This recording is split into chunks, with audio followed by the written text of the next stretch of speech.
आज हम बात करने वाले हैं गुजरात के मुख्यमंत्री नरेंद्र मोदी ने जो भाषण दिया फिक्की में। गुजरात के मुख्यमंत्री नरेंद्र मोदी ने आज दिल्ली में फिक्की के कार्यक्रम में महिलाओं के वोट जीतने की भरपूर कोशिश की। उन्होंने कई ऐसी गुजराती महिलाओं का जिक्र किया जिन्होंने अपने दम पर कारोबारी जगत में अपनी पहचान बनाई। लेकिन इस मौके पर मोदी के कुछ दावों पर विपक्ष ने सवाल भी उठाए। सवाल यह है कि क्या महिलाओं के वोट जीत पाए मोदी?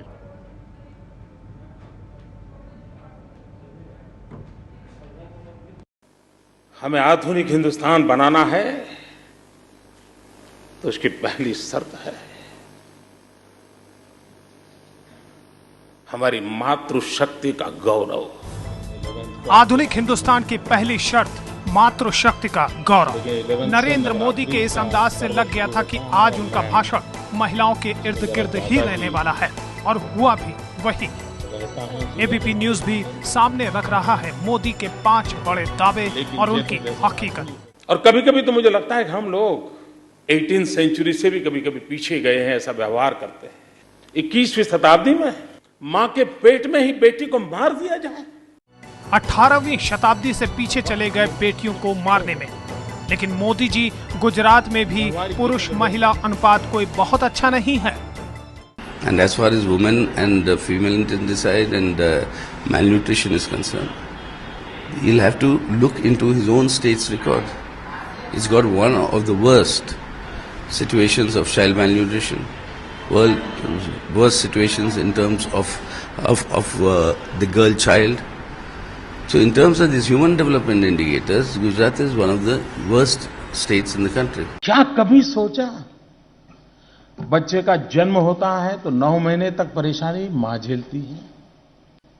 पैदा होने के बाद रात दिन सोना छोड़ करके उसकी देखभाल करती है। लेकिन वही बच्चे को स्कूल भेजें तो मां नॉन एंटिटी है। मतलब हमने एक छोटा सा निर्णय किया कि स्कूल में बच्चों को दाखिल करेंगे, मां का नाम पहले लिखा जाएगा, बाकी सब बाद में प्रोसेस जो करना है करिए। ये दावा एकदम सही है, क्योंकि सबसे पहले जून 2003 में ही गुजरात सरकार ने सभी सरकारी और निजी स्कूलों में बच्चे के एडमिशन के समय मां का नाम अनिवार्य कर दिया था। इसके अलावा मध्य प्रदेश के स्कूलों में भी सिर्फ मां का नाम लिखवाने पर बच्चे को दाखिला देने का प्रावधान है। हमने कहा कि जो भी महिला के नाम से प्रॉपर्टी लेंगे उनको स्टैंप रजिस्ट्रेशन फी हम माफ कर देंगे। हकीकत यह है कि पुरुषों की स्टाम्प ड्यूटी में 1% रजिस्ट्रेशन फीस भी शामिल है, जो महिलाओं को नहीं देनी होती। लेकिन ये कोई बड़ी रकम नहीं होती। जबकि प्रॉपर्टी रजिस्ट्रेशन के लिए महिलाओं को 4.9% स्टाम्प ड्यूटी देनी होती है और पुरुषों को 5.9%। जबकि जम्मू कश्मीर में भी महिलाओं के नाम पर संपत्ति खरीदने पर स्टाम्प ड्यूटी में 25% की छूट मिलती है। इस तरह दिल्ली में महिलाओं के नाम पर संपत्ति खरीदने में स्टाम्प ड्यूटी में 2% की छूट मिलती है। महिला आरक्षण राज्यपाल ने फंसाया। तो गुजरात ने कानून पास किया है 50% रिजर्वेशन फॉर वुमेन, लेकिन लागू नहीं कर पाया क्योंकि हमारे गवर्नर साहब ने उस बिल को रोक के रखा है। और मेरा दुर्भाग्य है कि महिला गवर्नर होने के बावजूद भी वो अटका पड़ा है। अब राज्यपाल वो क्या दोष देते हैं? आपने राज्यपाल को धता बता के और वहां लोकायुक्त तो बना लिया, अपनी जेब का बनाने का प्रस्ताव आपने पास कराया। प्रावधान ये आप कह रहे हैं कि अपनी जेब का हम लोकपाल बनाएंगे। वहां तो राज्यपाल को आप चलने नहीं दे रहे हो, इसमें राज्यपाल बता रहे।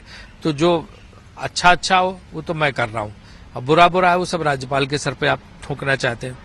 तो ये तो उनकी आदत है। ये जो महिला आरक्षण वाला बिल है वो गवर्नर ने जो वापस किया, उसकी असली वजह ये रही कि उसी में उन्होंने जोड़ दिया था कि वोटिंग जो है वो कंपलसरी होनी चाहिए।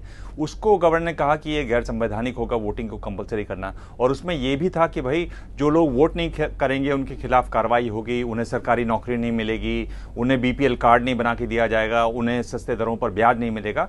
और उन्होंने पाया कि ये गलत है और इसलिए वो बिल वापस किया गया। तो असली वजह उसको वापस करने की ये नहीं थी कि भाई महिलाओं को 50% आरक्षण दिया जा रहा है, बल्कि ये थी कि उसमें वोटिंग को कंपलसरी करने वाली बात भी कही गई थी।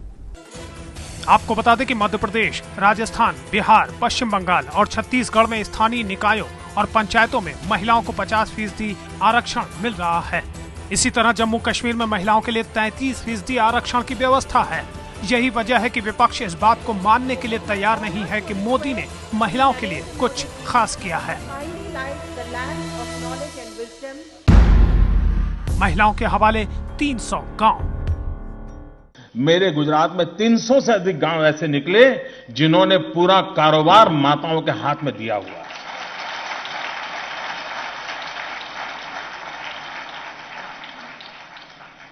हमने उसको स्पेशल ग्रांट दी, अधिकारियों को लगाया, कुछ महिला अधिकारियों को लगाया, उनकी स्पेशल ट्रेनिंग की। अनुभव यह आया है, ये माताएं बहनें शासन भी उत्तम तरीके से चला रही है। लेकिन इन सारी बातों के बीच एक सवाल के जवाब में मोदी ने ये माना कि उनमें भी कई कमियां हैं। कोई मनुष्य पूर्ण नहीं होता है। हर एक के भीतर कुछ न कुछ कमियां होती है। कमियां मुझ में भी है, तो बहुत सी ऐसी कमियां होगी जो मुझे भी नजर नहीं आती होगी, हो सकता है आपको नजर आती होगी। तो मेरा फेसबुक, ट्विटर आपको समर्पित है। और आपको बता दें कि इसी पर हम करेंगे बड़ी बहस कि क्या नरेंद्र मोदी फिक्की में आज पास हुए या फेल। इस पर बात करने के लिए हमारे साथ तमाम मेहमान भी मौजूद हैं। हमारे साथ सरोज पांडे जी मौजूद हैं, जो बीजेपी की सांसद हैं और अध्यक्ष हैं महिला मोर्चा की। हमारे साथ सीपीआई के नेता अतुल अंजान जी मौजूद हैं। कांग्रेस पार्टी के सांसद महाबल मिश्रा जी मेरे साथ बने हुए हैं। इसके अलावा राजीव रंजन जो जेडीयू के प्रवक्ता हैं वो हमारे साथ जुड़े हैं और मेरे सहयोगी विजय विद्रोही भी हमारे साथ इस चर्चा के दौरान रहेंगे। सबसे पहले महाबल मिश्रा जी, आपसे मेरा सवाल कि फिक्की में नरेंद्र मोदी पास या फेल? देखिए, नरेंद्र मोदी अभी तक 3 बार सरकार बनी गुजरात में, लेकिन उन्होंने कभी महिला आरक्षण के बारे में, महिला के बारे में कोई अच्छी बात नहीं कहा। लेकिन अब प्रधानमंत्री का वो सपना देख रहे हैं तो दिल्ली में आकर के महिला के बारे में बहुत अच्छे अच्छे भाषण देते हैं। लेकिन जो बात महिला का 50% बिहार में भी है, मध्य प्रदेश में भी है, दिल्ली में भी 33% है, 37% जम्मू कश्मीर में भी है। तो महिलाओं के लिए क्या खास किया? 3 बार मंत्री बना, 3 बार मुख्यमंत्री बने, क्या अच्छा किए? और महिला के बारे में तो 5 साल पहले भी कहते हैं अपने राज्य में क्या किया। आज जो बड़ी बड़ी उन्होंने बातें की अपने राज्य में क्या किया, इन तमाम बातों के सवाल हम सरोज जी से भी लेंगे। लेकिन हमारे साथ अतुल अंजान जी मौजूद हैं। अतुल अंजान जी, आपसे भी मैं जानना चाहूंगी, आज जो कुछ महिलाओं के बारे में नरेंद्र मोदी ने कहा, क्या महिलाओं के वोट जीत पाए? क्या फिक्की में जो उनका भाषण था उसमें वो पास हुए या फेल?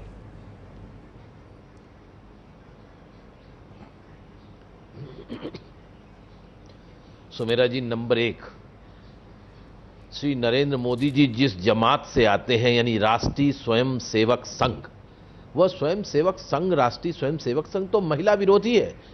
राष्ट्रीय स्वयं सेवक संघ के सिद्धांतकार हेडगवार, गोलवलकर जी, रज्जू भैया और माधव जी, ये सारे के सारे लोग जो है दशहरे के दिन एक बार संबोधित करते हैं पूना में, और लगातार ये कहते रहे हैं कि महिलाओं को राजनीति में नहीं आना चाहिए, उनका काम घर में परिवार को संभालना है। लेकिन नरेंद्र मोदी जी आज महिलाओं की बात जो कर रहे हैं, तो मैं पूछना चाहता हूं कि आरएसएस से इस्तीफा दे दिया है उन्होंने?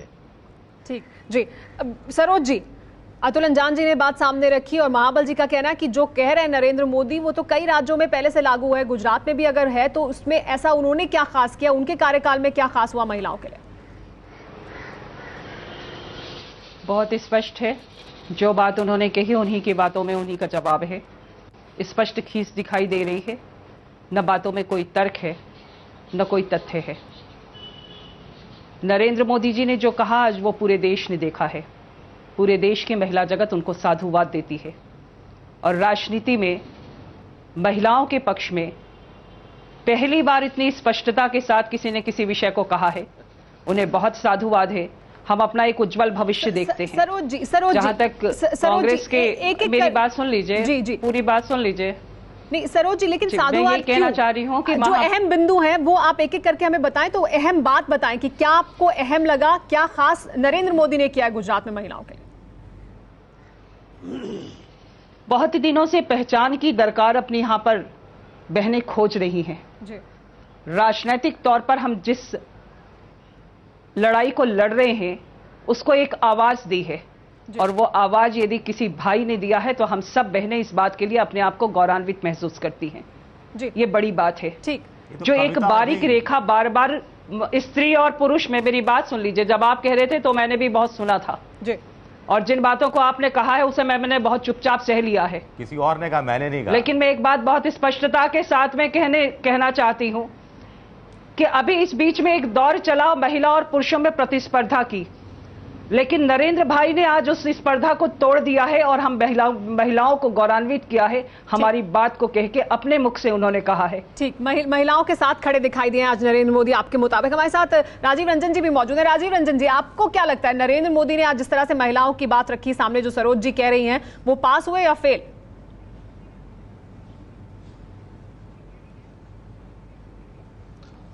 देखिए, अब जो कुछ भी उन्होंने रखा है देश के सामने, फिक्की एक बड़ा मंच था।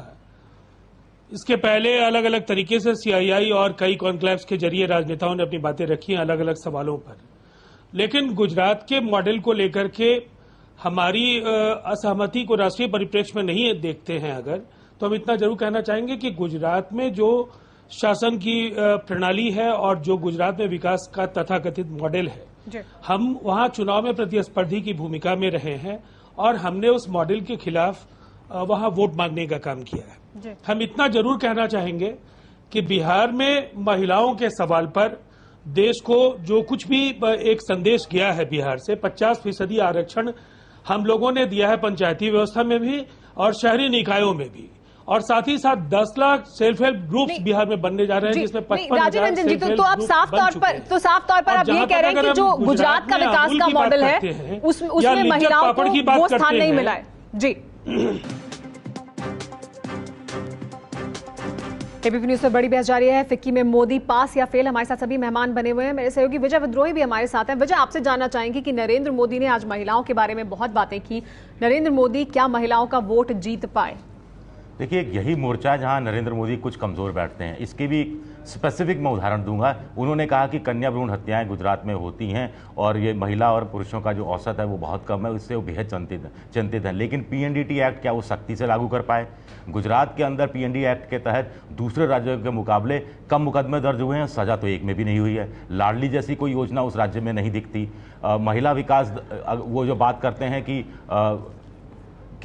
कुपोषण जो है बच्चों के अंदर वो सबसे ज़्यादा है। ह्यूमन इंडेक्स के मामले में गुजरात कमज़ोर है। अगर वो बात करते हैं कि गुजरात की विकास दर 10-12% रहती है, कृषि विकास दर 14-15% रहती है, तो उस विकास दर का लाभ उन ग्रामीण क्षेत्र की और शहरी क्षेत्र की महिलाओं को क्यों नहीं मिल रहा है, इसका वो कोई जवाब नहीं दे पाते। और सबसे बड़ी बात है, महिला आरक्षण बिल जो राज्यपाल के यहाँ अटका हुआ है, उसमें से वो क्यों नहीं अनिवार्य वोटिंग वाली चीज़ हटा देते, ताकि महिला आरक्षण का बिल पास हो सके और वहाँ महिलाओं को आरक्षण लागू हो सके।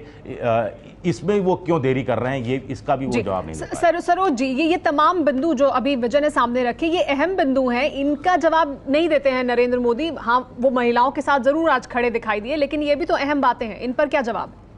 सुमेरा जी, मैंने यही सवाल उठाया था। सुमेरा जी, सुमेरा जी, मैंने यही सवाल उठाया था। जी अतुल जी, सरोज जी आपसे जवाब। आरएसएस महिला विरोधी है उठाने से कोई, और मोदी जी महिलाओं के सवाल पर आरएसएस की नीति को चला रहे हैं। इसका प्रमाण है कि ऐलान करेंगे महिलाओं का 50% आरक्षण और उसमें उसको रोकने के लिए ये लगा देंगे कि अनिवार्य जो है वोटिंग होनी चाहिए। यही उनकी कुत्सित और कुटिल राजनीति का हिस्सा है, जिसके लिए मोदी जाने जाते हैं। मोदी कुटिलता के सबसे जटिल प्रतीक है। सरोज जी किस तरह की राजनीति है ये कि आप कह रहे हैं कि 50% हम आरक्षण नहीं दे पाए महिलाओं को, लेकिन उसमें वो बिल वापस क्यों किया गया, वो वजहें वो साफ नहीं कर रहे हैं, वो वजहें कुछ और हैं? देखिए, पूरी चर्चा जो है वो गुजरात के ऊपर बार बार घूम के जाती है। मैं केवल एक बात कहना चाहती हूं कि देश के संदर्भ में, पूरे देश की महिलाओं के लिए जो बात उन्होंने कही है उसको देश के संदर्भ में देखिए। गुजरात से शुरुआत होती है, 50% आरक्षण क्यों नहीं दिया।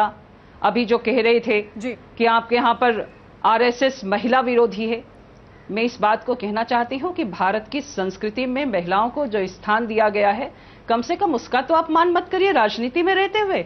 और राजनीति केवल इसलिए मत करिए कि महिलाओं को अपमानित ही करना है। नरेंद्र मोदी बार बार गुजरात की बात करते हैं, गुजरात की विकास दर की, गुजरात के सुशासन की मॉडल की बात करते हैं, और आज आप कह रही हैं कि गुजरात की बात इतनी तो क्षमता रखिए। सरोज जी इसी पर आपका जवाब लेंगे आगे, फिलहाल रुक रहे हैं कुछ देर के लिए। इस पर बात करेंगे कि आखिर क्योंकि गुजरात में काम किया नरेंद्र मोदी ने, तो वहां से क्यों ना तुलना की जाए, वो महिलाओं के लिए क्या करना चाहते हैं इस बात की। में नरेंद्र मोदी पास या फेल, इस पर बात करने के लिए हमारे साथ सभी मेहमान बने हुए हैं। हमारे साथ सीपीआई के नेता अतुल अंजान भी मौजूद हैं। अतुल अंजान जी, अभी जब बात हो रही थी कुछ देर पहले, तो सरोज जी का कहना था कि सिर्फ गुजरात तक बात ना रखें, नरेंद्र मोदी तो पूरे देश की बात कर रहे थे महिलाओं को लेकर जो उन्होंने आज कहा। क्या इस तरह से देखना चाहिए नरेंद्र मोदी के भाषण को?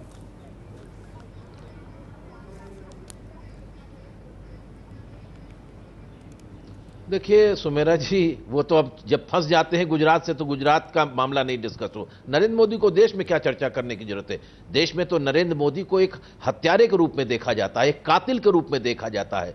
उसने, अब बात कर रहे हैं महिलाओं के, बच्चों की कि भ्रूण में कन्या हत्या हो जाती है, ये वही गुजरात है नरेंद्र मोदी के नेतृत्व में। मां का पेट फाड़ करके उसमें से बच्चे को निकाल करके अहमदाबाद की सड़क पर मार दिया था, इस बुनियाद पर कि धार्मिक विद्वेष का एक नया प्रतीक बनाया जा सके।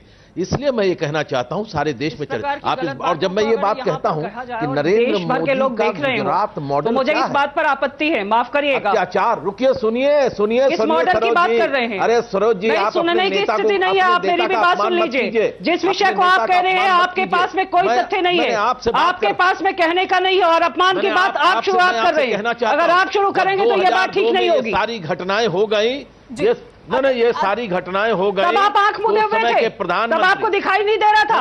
आज जिस व्यक्ति ने पूरे देश में इस विषय को कहा है, उस समय आप इन विषयों को कहने जाते हैं। के अंदर ये बहस हुई और दुनिया में बहस हुई। मेरा कहना है कि आपको इन विषयों को कहते हुए शर्म महसूस करनी चाहिए। दंगा पीड़ितों, और मैं आपको इस विषय के लिए चुनौती देने को तैयार हूं। वाजपेयी जी ने क्या कहा? आप केवल इस चैनल पर बात मत करिए, केवल इस चैनल पर नहीं, मेरी खुली चुनौती आप स्वीकार कर लीजिए और देश के किसी भी कोने पर आप लगाकर बात करिए, गलत बात नहीं करिए। महिलाओं का जो मुद्दा है, जिस पर आपको चुनौती 100% की, मैं आपको चुनौती देती हूँ कि आप इस विषय पर कहीं पर सरोज जी, जहाँ ठीक लगता है उस जगह पर मंच लगाइए। सरोज जी, आप हमें हम एक दूसरे को चुनौती दे रहे हैं, वो ठीक है, लेकिन फिलहाल नहीं हो रही है। फिलहाल महिलाओं के मुद्दे पर बात करते हैं, जो मुद्दा है जिस पर हम चर्चा कर रहे हैं इस समय। एक बात सुनिए, ये बीजेपी के नेताओं से कहिए कि पूरी टीम इकट्ठा कर लीजिए। ठीक है, महिलाओं का मुद्दा मैं उठा रहा हूँ। ठीक है सरोज जी, अतुल जी, आपने एक दूसरे को चुनौती दी, वो ठीक, लेकिन अभी अतुल जी, हम नरेंद्र मोदी ठीक है, अतुल जी फिलहाल जो मुद्दा है उस पर बात करते हैं ना, महिलाओं के मुद्दे पर जो कुछ कहा नरेंद्र मोदी ने उस पर बात। सुमेरा जी, मैं अपनी बात खत्म कर रहा हूँ। मैं सुमेरा जी एक बात कह रहा हूँ, मैं एक बात कह रहा हूँ। अटल बिहारी वाजपेयी जी ने क्या कहा? अटल बिहारी वाजपेयी जी ने क्या कहा? सरोज जी, मैं वापस नहीं लेने वाला और मजबूती से कह रहा हूँ, आप गलत बात अगर आप खून के प्यासे और हत्यारे की भूमिका में रहे हैं नरेंद्र मोदी।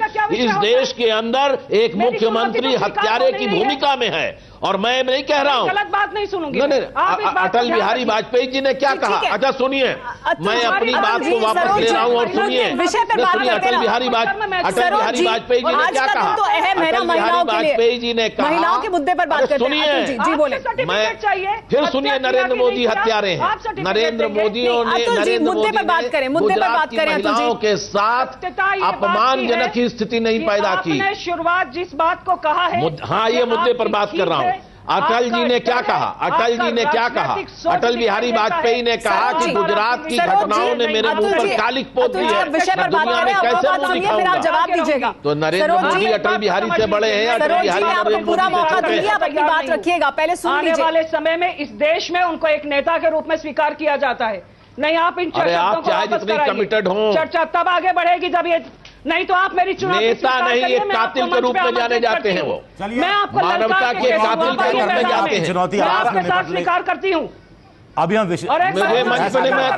मैं आपकी चुनौती को स्वीकार कर रहा हूँ, और मैं आपके भारतीय जनता पार्टी के दफ्तर में आके बहस करने को तैयार हूँ। आपकी चुनौती को स्वीकार कर रहे हैं और उस बहस के लिए वो तैयार है। कह रहा हूँ ना, जो विषय है उस पर बात करते हैं। सरोज जी, अभी भी मैं आपके दफ्तर में आकर बहस करने को तैयार हूँ। इसके बाद आगे चर्चा बढ़ेगी। नहीं सरोज जी, अभी सुमेरा जी को चर्चा चलाने दीजिए। अभी हम इस मुद्दे पर बात करें सरोज जी, आप खुद जानते हैं आज का दिन मैं शब्द वापस नहीं लेने वाला। फिर सुनिए, गलत बात है, फिर सुनिए। और अगर आप देश में मानवता के हत्यारे के रूप में जाने जाते हैं। अटल बिहारी वाजपेयी ने कहा कि गुजरात की घटनाओं ने उनके मुंह पर कालिख पोत दी, उनकी सरकार के मुंह पर कालिख पोत दी है। अतुल जी, सरोज जी, हम विषय पर बात करें। कार्यक्रम चले या न चले ये उनके ऊपर निर्भर है। मैं अटल बिहारी वाजपेयी जी की भाषा पर संयम रखें। अतुल जी, आप व्यक्तिगत ना हो, सरोज जी आप भी व्यक्तिगत ना हो। फिलहाल हम कुछ देर के लिए रुक रहे हैं। अटल बिहारी वाजपेयी जी ने कहा कि गुजरात की घटनाओं, कुछ देर के लिए फौरन हाजिर होंगे, चर्चा को जारी रखेंगे। फिक्की में क्या नरेंद्र मोदी पास हुए या फेल, हमारे साथ सभी मेहमान बने हुए हैं इस पर चर्चा करने के लिए। हमारे साथ मौजूद है राजीव रंजन जी, हमारे साथ मौजूद है महाबल मिश्रा जी भी। महाबल मिश्रा जी, नरेंद्र मोदी ने आज तमाम जो उपलब्धियां अपनी गिनाई, महिलाओं के लिए उन्होंने क्या कुछ किया है, उसके साथ साथ उन्होंने कांग्रेस पार्टी ने जो गड्ढे खोदे थे जिन्हें उन्होंने अभी तक भरा है उसका भी जिक्र किया।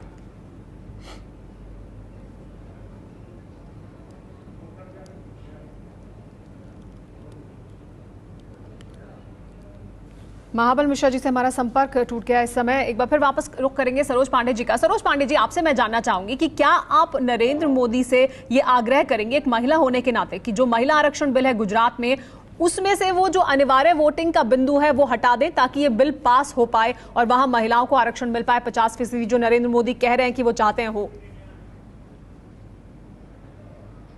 मैंने पहले ही कहा, शुरुआत में ही कहा कि केवल गुजरात की बात नहीं, पूरे देश की बात करिए। और आज नरेंद्र भाई ने जिस विषय को कहा है वो पूरे देश के संदर्भ में कहा है, पूरे देश की महिलाओं के संदर्भ में कहा है।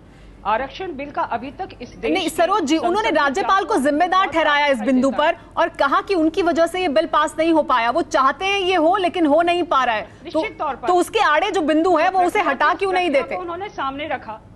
और एक महिला जो कि राज्यपाल हैं, अगर उनके कारण नहीं हुआ है, अगर उन्होंने उन परिस्थितियों को रखा है, देश के सामने रखा है, तो क्या गलत किया है? लेकिन वो चाहते हैं। और बहुत से राज्यों में जहां पर भारतीय जनता पार्टी का शासन है वहां पर 50% का आरक्षण है। नहीं सरोज जी, राज्यपाल का पद एक संवैधानिक पद है। जी जी। और अच्छा हुआ कि देश जान नहीं रहा था, आज जान गया।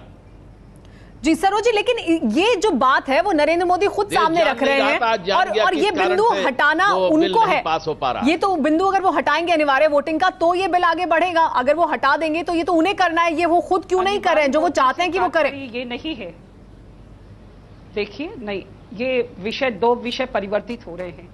अगर अनिवार्य वोटिंग का विषय है तो उसका तात्पर्य है कि ज्यादा से ज्यादा महिलाएं मतदान कर पाएं, अपने मतदान के प्रति जागरूक हो पाएं। उसके पीछे मंशा ये है, ना कि ये मंशा है कि ये लगा दिया जाए और आरक्षण बिल ना पारित हो जी। उसको दूसरे संदर्भ में केवल राजनीतिक चश्मे से यदि हर विषय को देखा जाएगा तो उसके जो परिणाम है वो स्पष्ट दिखाई देंगे। अनिवार्य मतदान का बहुत स्पष्ट मत है। विजय, क्या आपको लगता है सरोज जी जो पक्ष सामने रख रहे हैं कि राजनीतिक चश्मे से देखा जा रहा है इस बिंदु को, इस वजह से इस बात को सामने रख रहे हैं? वो बचाव कर रही हैं अपने मुख्यमंत्री का, उस मुख्यमंत्री का बचाव कर रही हैं जो कि चाल चल रहे हैं। महिला आरक्षण वो देना भी चाहते हैं, नहीं भी देना चाहते। उसमें उन्होंने एक अड़ंगा अड़ा दिया है कि अनिवार्य वोटिंग अगर सरोज पांडे उनके समर्थन में है तो छत्तीसगढ़ में, मध्य प्रदेश में, दूसरे बीजेपी शासित राज्यों में क्यों नहीं लागू कर देते? जी राजीव रंजन जी, क्या जो कुछ कहा आज नरेंद्र मोदी ने और जो कुछ उन्होंने गुजरात में हासिल किया है उसको क्या राजनीतिक चश्मे से देखकर उसको क्या मिटाने की कोशिश की जा रही है, जो 50% आरक्षण के बिंदु के साथ भी जो बातें सामने आ रही हैं उसको लेकर?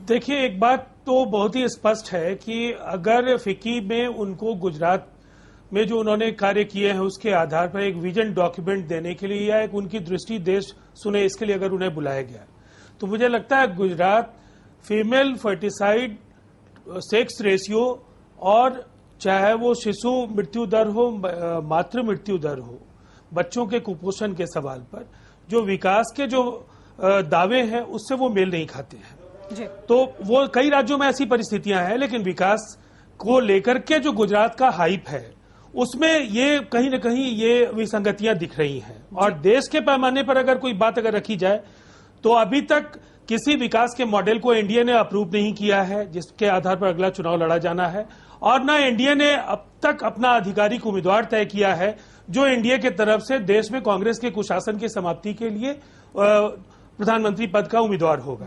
तो इन दोनों परिस्थितियों में मुझे ऐसा लगता है कि एक भ्रम की स्थिति है और कहीं ना कहीं अगर किसी एक मॉडल को लेकर के जब हम बात करते हैं तो मैं समझता हूं कई बार इन बातों को रखने के दौरान आपको ये लगेगा कि कई बातें तो राजीव रंजन जी, क्या एनडीए में फिर गुजरात मॉडल और बिहार मॉडल जब देश को बताने की लेकर कोशिश चर्चा होगी कि किस मॉडल को सामने रखा जाए, देश के बिहार मॉडल को रखा जाए या गुजरात मॉडल को रखा जाए विकास के?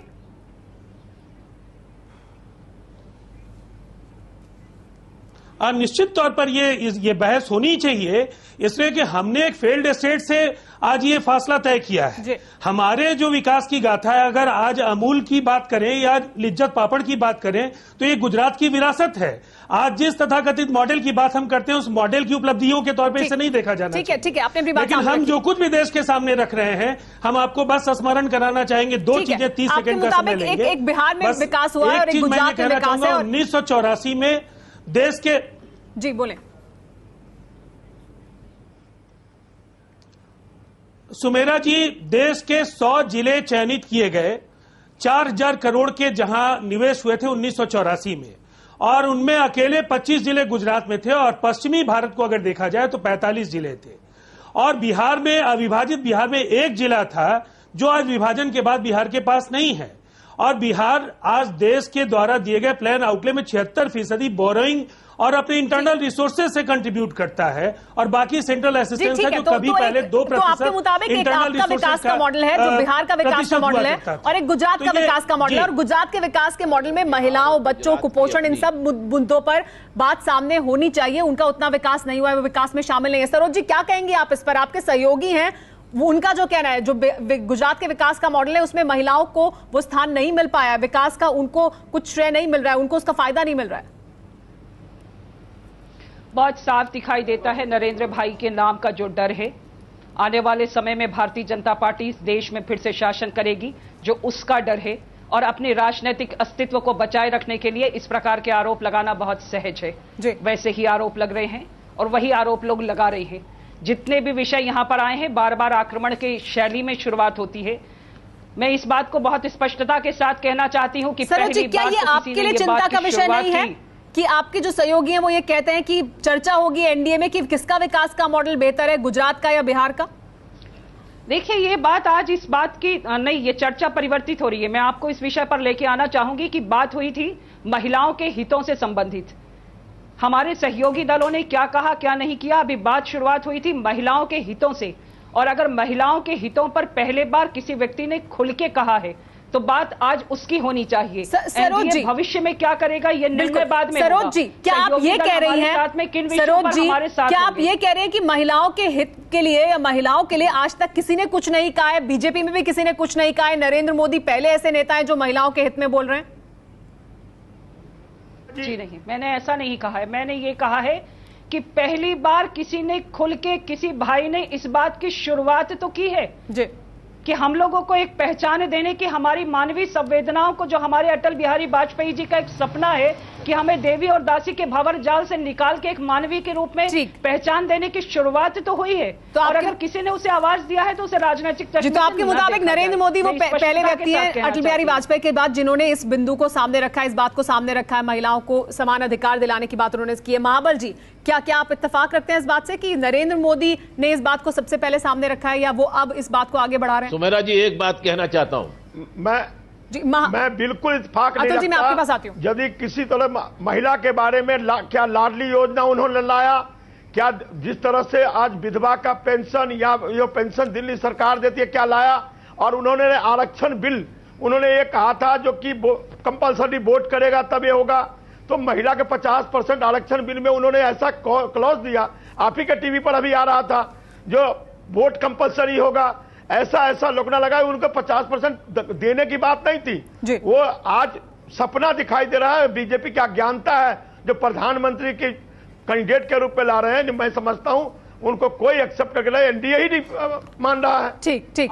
अतुल अंजान जी भी इस विषय पर नहीं, अतुल अंजान जी भी अपनी प्रतिक्रिया देना चाहते हैं। विषय फिर परिवर्तित मत करिए, मैं बार बार उस विषय को कह रही हूँ। जी अतुल अंजान जी की प्रतिक्रिया देते हैं।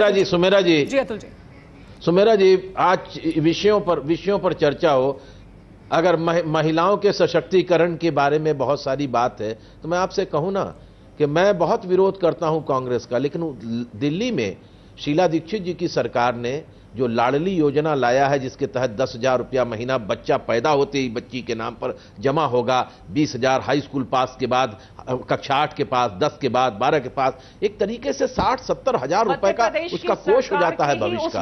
उत्तर प्रदेश के अंदर अखिलेश यादव जी की सरकार ने जो कार्यक्रम बनाया, नहीं हम आ रहे ना, अरे सरोज जी व्याकुल भारत मत बनिए, अरे मैं अभी तो कह रहा हूँ ना, सुनिए ना, उत्तर प्रदेश में अखिलेश की सरकार ने 30,000 40,000 रुपया विद्या कन्या धन दिया है, वैसा ही